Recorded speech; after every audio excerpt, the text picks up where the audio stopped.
Muy buenos días, doctor Ricardo Pascual, docente de la materia de interpretación constitucional. Me presento, doctor, mi nombre es Carlos Fernando Silva Carrión. Vamos a exponer sobre lo que es la relevancia de la interpretación constitucional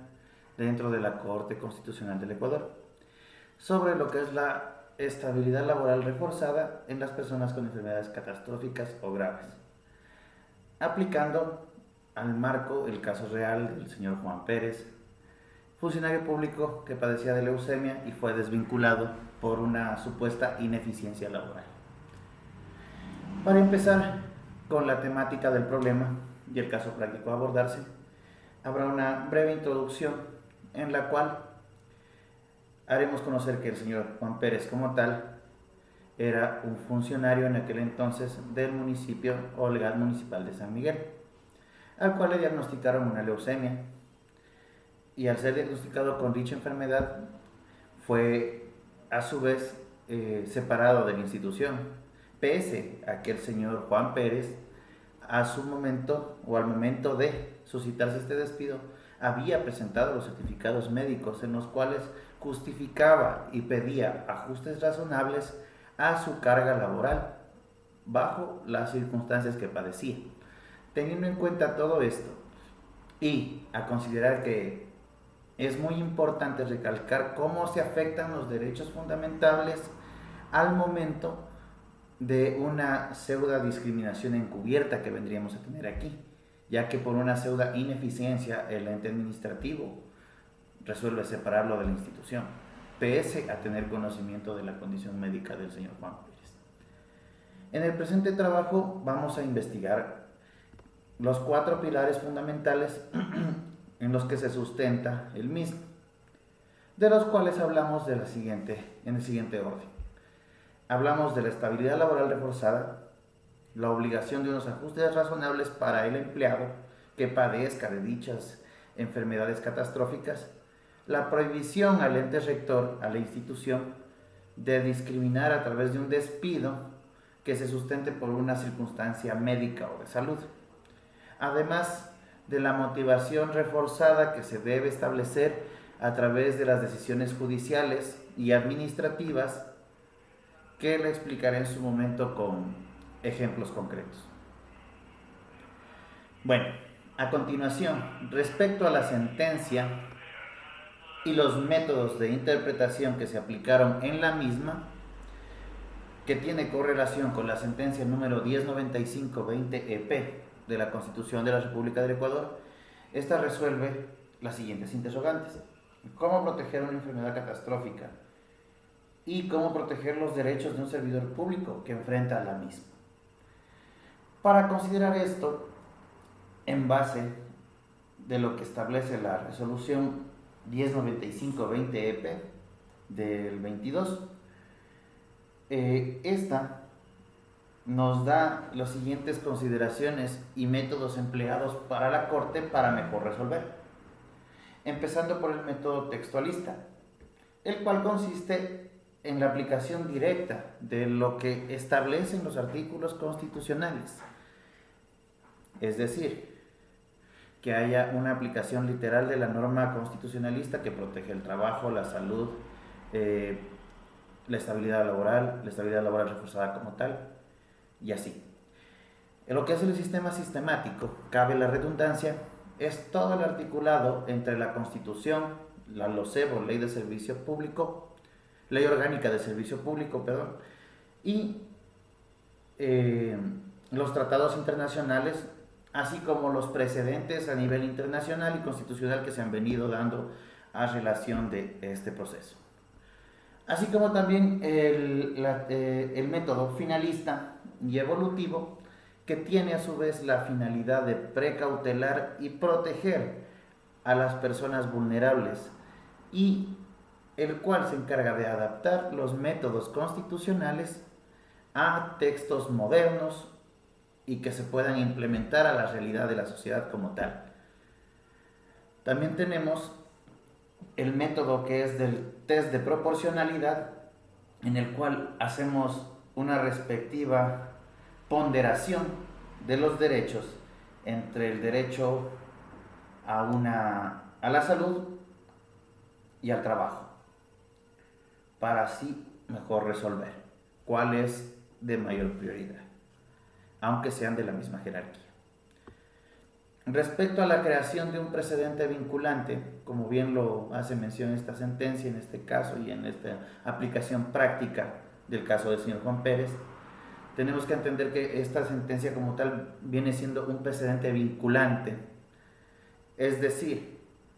que nos deja una regla clara, que las personas que se encuentren bajo el régimen de la LOCEP y sean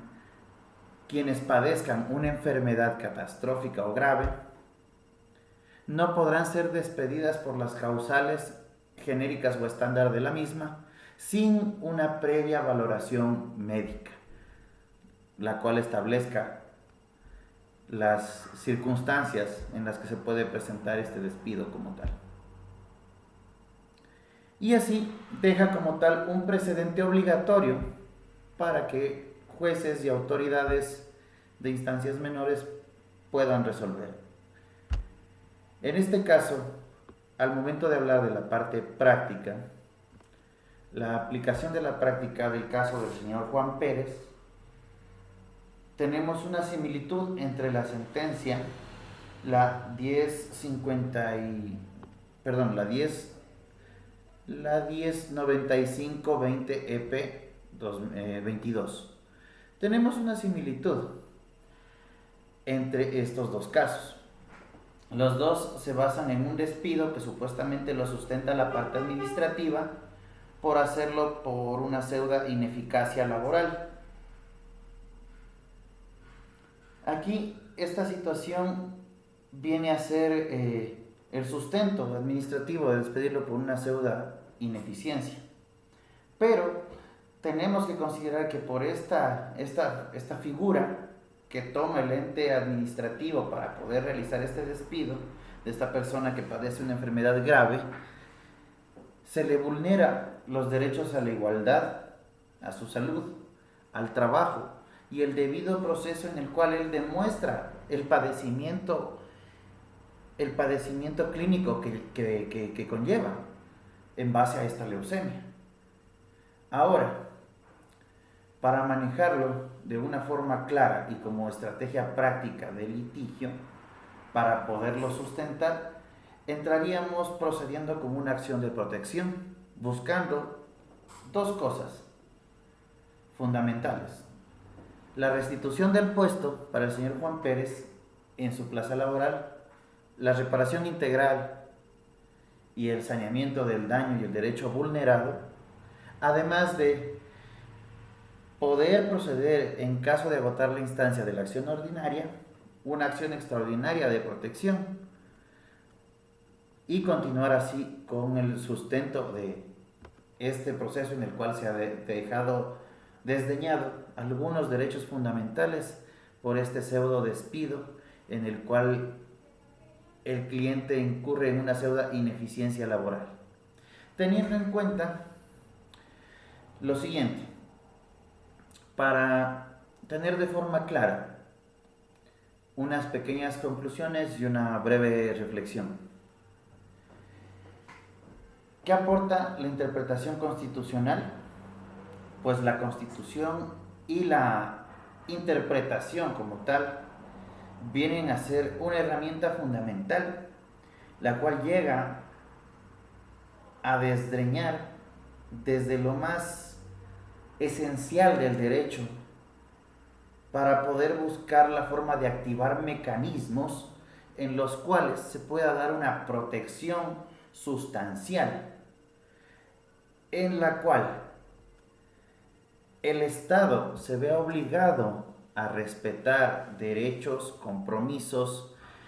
y reconociendo los mismos al hecho inherente de que somos seres humanos, para así poder llegar a una normativa y a un Estado social de derechos más justo, con una jurisdicción más humana y no solamente un ente rector sin rostro al final del día, y teniendo en cuenta que podemos hacer un llamado claro a la empatía y al dolor que es padecer un tipo de estas enfermedades, teniendo en cuenta que no solo son personas que por supuestos tecnicismos administrativos son parte de un personal ineficiente. Todos tenemos derecho a un trabajo digno y a una vida digna. Por ende, que se nos permita, de acuerdo a nuestra capacidad y proporcionalidad, desempeñar una función en cualquier institución del Estado.